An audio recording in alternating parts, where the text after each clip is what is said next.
Hello guys! Welcome to the new video where I will show you how to recreate this very cool disco ball project. We'll be using a couple of things that you probably already have and a microbit circuit board, which is the star of the show. If you're interested in recreating this, keep watching the video.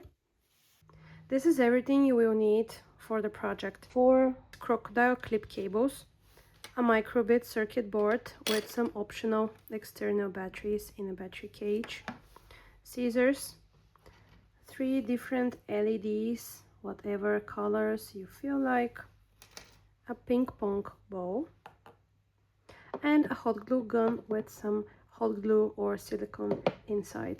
We start the whole thing by taking the ping pong ball and using a marker or a pen, whatever you have.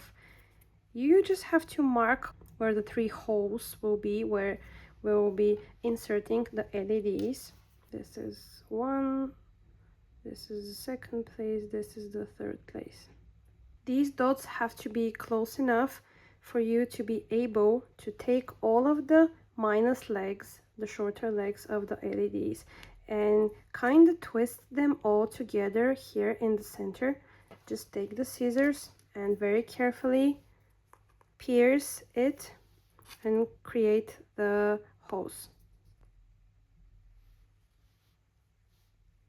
As you can see, I already created the holes, but I think they are a bit small. I'll just take the LED and test if it fits, and obviously it doesn't, so I need the holes to be a bit bigger. Fixing a hole that is too big happens by using a lot of hot glue once you start gluing the LEDs to the ball.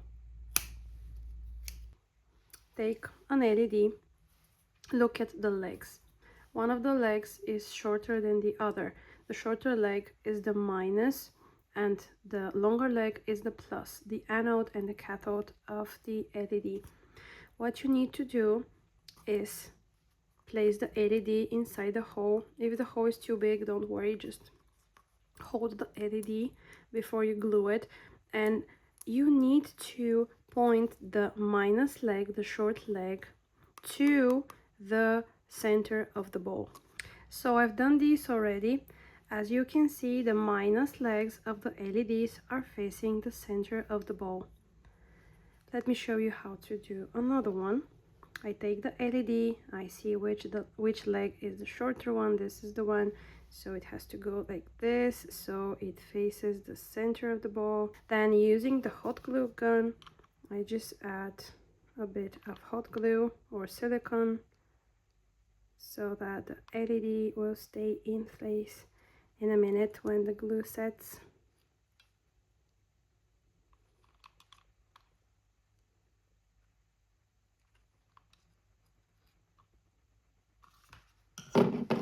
One tricky part is that you actually have to hold it until it sets, which takes around a minute. The ball is set now, the glue has cooled down and is right now hard. So the silicone is ready. What I have to do now is take the minus legs, point them to the center of the ball like this, so that they start touching.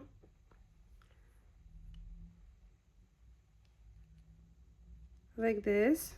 Do you see? These are the plus legs, the long ones, and these are the short legs, the minuses. And I have to twist them together, which sounds easier than it actually is.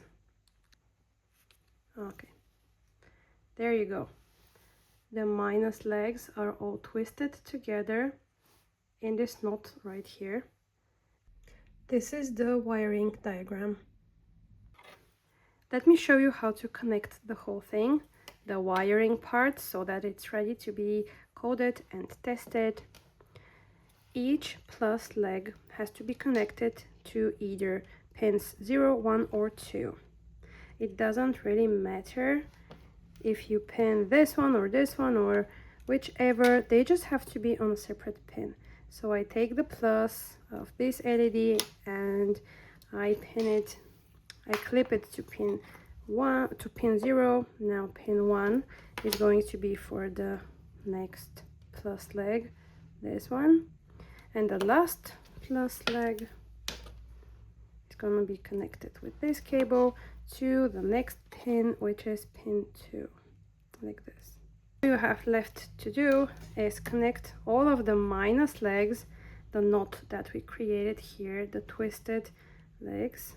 I pin them all like this, and this cable goes to the GND pin of the microbit. That's the minus of the microbit. This is the coding part. You need a forever loop in order to have the lights light up all the time and not just light up once and then stop. And the magic is in the digital write pin block. This is the block that says give pin 0 or 1 or 2 or whichever you prefer, give this pin some electricity. If you set this number to 0, there is no electricity going to that pin. If you set it to 1, it means yes, light it up, give it electricity. And you're gonna see in the file right here, this file is going to be linked in the description box of this video. It's a resource I created for this project that you can use with your students if you're a teacher, or you can use it yourself if you're just curious about projects with the microbit. In each given moment, there's a phase that the ball is going to be going through. So we have 3 different phases. Each one is for each separate LED. So in the blue phase, we have the blue LED on and the other 2 are off. In the orange phase, everything but the orange is off, and in the red phase, of course, the red LED is on and the other ones are off. These are the 3 different phases that the ball can go through, and we do this with code like this. These are the 3 different phases. For one LED, for the second one, for the third one, only one of the LEDs is on at the same time, the other 2 are off. Then we have this one, and then we have this one, and these phases are separated by a pause. And the pause right here, I've set it to 500 milliseconds, which means half a second. That's 0.5 seconds.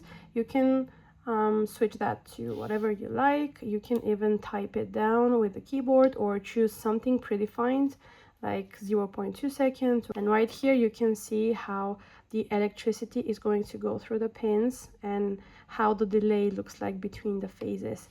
All I have to do is download this code to my microbit, and we moved to a very dark spot where you will be able to see the whole beauty of this project. I have downloaded the program to the microbit, and I'm gonna connect the external batteries to the circuit board, and let's see if the disco ball lights up. And yes, it lit. Yay! It is so pretty. Will you look at that? Each one has its own phase, and the delay between them is half a second. We can go to an actual disco and try this out over there and have fun with it, but let's not do that on camera. As I said, the file that you saw, the resource with all of the diagrams and information and teacher notes and anything you might need in order to recreate this project, will be linked in the description of this video, so go and check it out. I'm so happy you came here to watch this video, and I'll see you in the next one. Bye!